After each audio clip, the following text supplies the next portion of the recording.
Hey guys, it's Bub here, and in this video we're taking a look at FrameSyncOS. This OS was recommended to me by one of you guys in the comments of my last video. Supposedly FrameSyncOS is designed to make Windows more optimized for gaming and make it feel much smoother. We've heard that claim before, it hasn't necessarily been legitimate, so in this video, let's take a look at the operating system, see what kind of bloatware it may come with, and overall see what this OS is all about.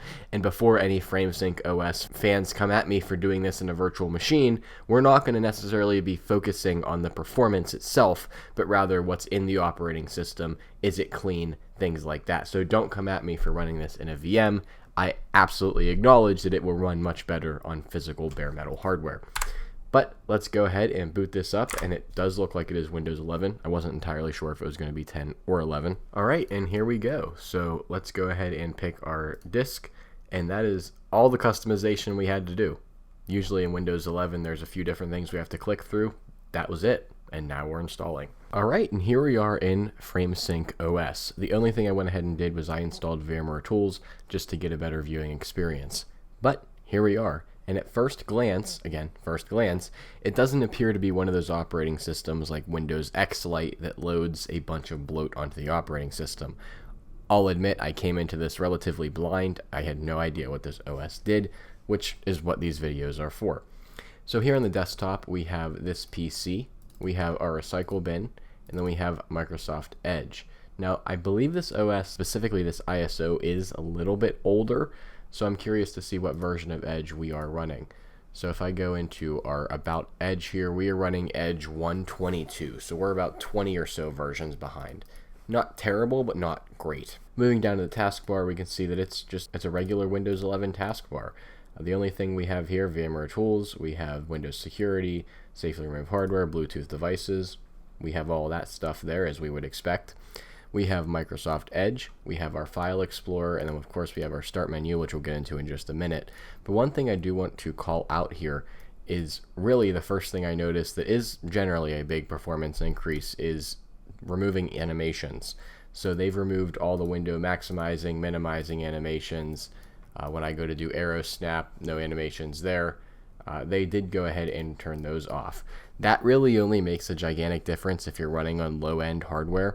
It doesn't really matter if you're running on higher end hardware, but something I did notice there straight off the bat, they disabled those animations. Jumping into our Start menu, we have Edge, Settings, and File Explorer pinned. And as we scroll down this list, again, this isn't a light version of the operating system. It's designed to increase FPS, but let's read through what we have here. So we have our accessibility, we have our camera, File Explorer, game bar. Usually I would say remove that, but this is a more gaming oriented system, so I get why they put it there. Get Started, Microsoft Edge, Microsoft Store, Notepad, Paint, Phone Link, Photos, System, Snipping Tool, Terminal, Windows Backup, Windows Security, Windows Tools, and Xbox. Again, some stuff I personally would remove, like Xbox, Phone Link, the game bar, but I get that this is a gaming-oriented OS, so we'll go ahead and give it a pass there. But as for what's actually on here, not too shabby. I'm a little bit impressed that there's not more bloatware or anything like there's previous OSs we've taken a look at where they include a custom configuration tool or something like that.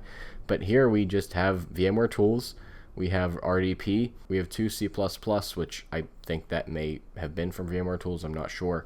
And then we have Microsoft Edge, and that is it. We don't have anything else installed on the operating system, which is wonderful because it is so lightweight.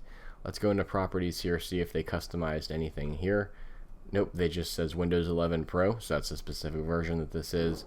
24H2, 26100-4770 is the default version that came with this ISO, so not 25H2, but I think this ISO was published back when 24H2 was the latest version.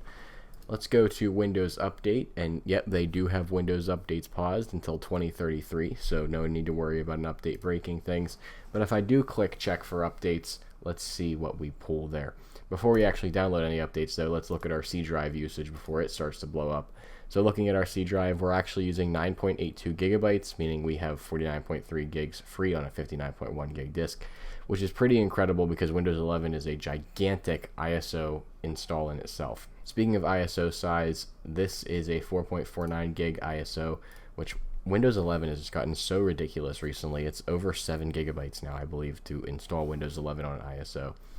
One other thing I did notice right-clicking here is that we have optimize here within our right-click context menu. So that's new compared to original Windows. Let's go ahead and take a look at our task manager to see what kind of CPU and RAM utilization we're using at idle. So at idle, as we sit here right now, we're using a considerable amount of CPU usage, but I feel like that may be because I just ran Windows Update, so maybe this isn't a completely fair categorization of CPU usage. Memory, we're idling at about 2.8 gigs. SSD, Ethernet storage, so all of this information is here for you to take a look at as well. Let's also see what we can find in our services or running services to see if there's anything that just doesn't feel right. So startup apps, we have Terminal, but it's disabled, so that's a little suspicious there. VMware Tools Core Service, Windows Security Notifications. Yep, here are some of our details. I won't read through all of them, but I mean, nothing, just briefly looking at this list, nothing stands out to me. Looking through our processes, again, nothing really stands out to me here. So I personally never would advocate for anybody to use a modified Windows ISO unless you modified it yourself, because it's hard to trust anybody from a security standpoint. But from our, again, this is a very high level analysis. I would have to do a much deeper analysis of the OS to determine this. But at the high level analysis we did today, it does look pretty safe. I mean, there's nothing that immediately jumps out to me. Again, a more deeper analysis would be needed on this to determine that. But this was FrameSyncOS.